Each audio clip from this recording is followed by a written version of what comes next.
And we are back for round 4 of this daily.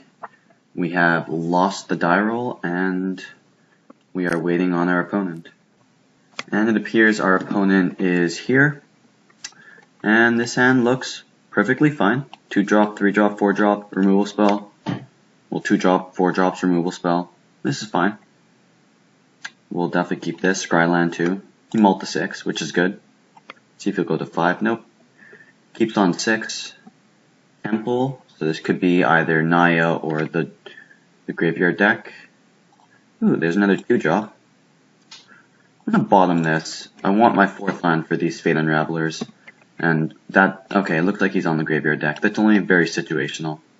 Looks like he's topping a bunch. I want to land here. Grey Merchant will come in handy later. Yeah, that's fine.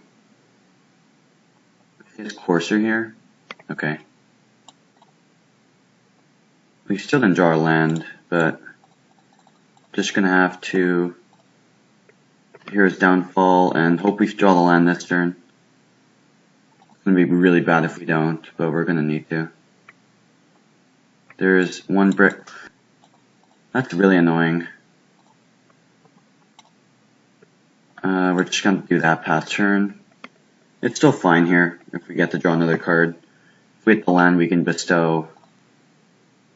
Get in for a bunch here. What's 4 mana? Guild?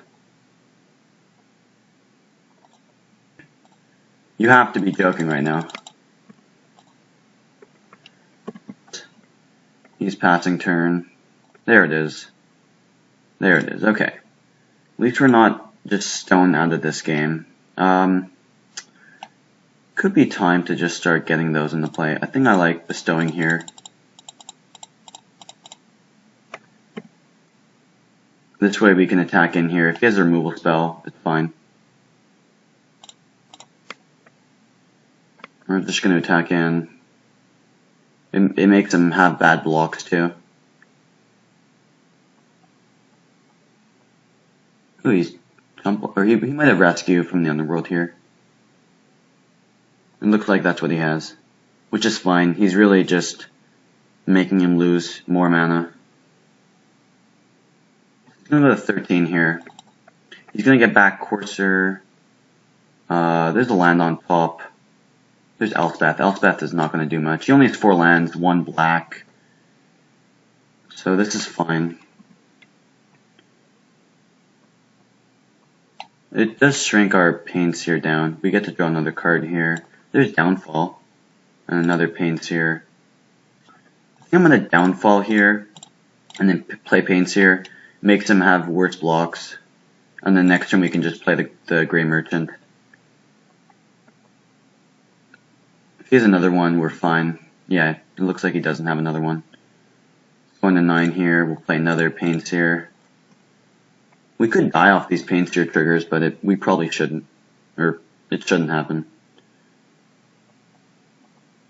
So let's see what he has here. We know he has Elspeth. I don't know if he has the 6th land for it.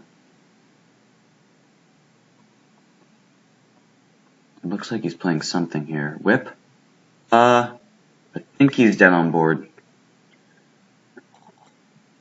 Okay, we drew a Scryland. Let's play that. Bottom that. We're going to attack first.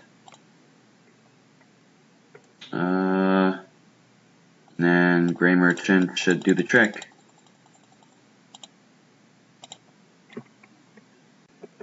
So even though we didn't see our 3rd land in the top 15 cards, we still somehow got there, even with 3 Fate Unravelers. Okay. So for sideboarding,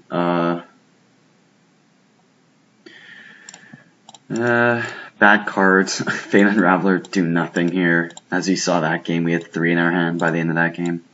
Bioblights also aren't the greatest. Gonna bring in Erebos, Mogi's Marauder, bring in the Thoughtseizes too. Whip is something you could bring in. I wouldn't know. Whip is probably fine. We'll cut a couple Night Howlers. I think this is fine. I could leave in, I think I want to bring in Read the Bones, cut like a hero's downfall. No, downfalls are fine. I'm gonna do it like this. Bring in some, pretty much trading our Fated Unravelers for better 4-drops, and our bad removal spells for better hand disruption.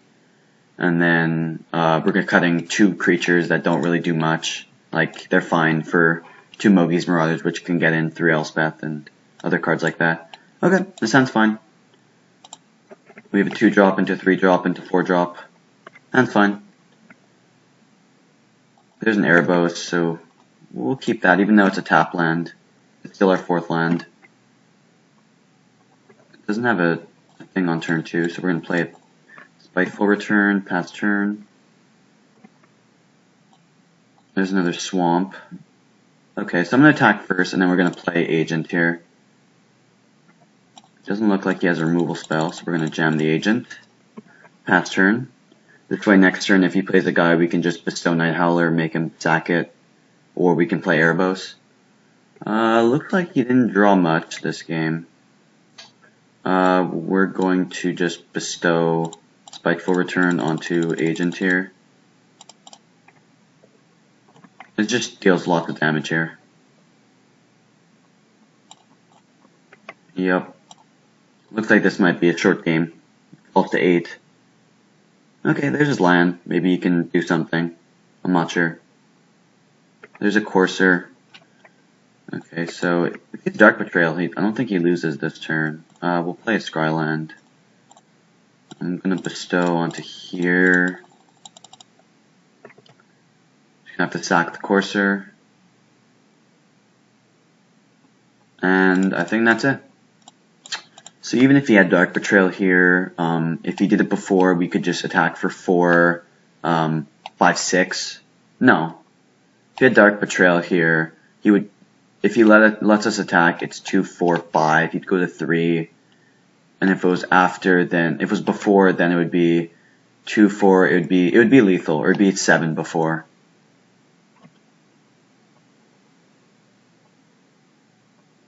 Okay. Looks like he didn't draw that well in the games, which isn't fair to say. Again, one of the best cards in the deck is Agent of the Fates. Even though he didn't draw it that well, if he did have like a Sylvan on turn 2, then the Spiteful Return we put on would kill that, and then the Night Howler would kill the Courser, and it can just easily take over a game. Agent. It just makes it so they can't really develop their board. And we didn't get to see the kind of bigger cards like Erebos or Whip, but again, sometimes you just have to bestow some guys onto Agent of the Fates. Erebos is very good in this matchup because it prevents their Whip from gaining them life, and it's just a 5/7, which is really huge, and you can draw cards. Erebos is pretty much all the 3 modes are insane on him. Whip is also a good way to deal the last points of damage, and it's very good with Erebos, making a 5/7 indestructible lifelink. So, that was round 4, and thanks everyone for watching.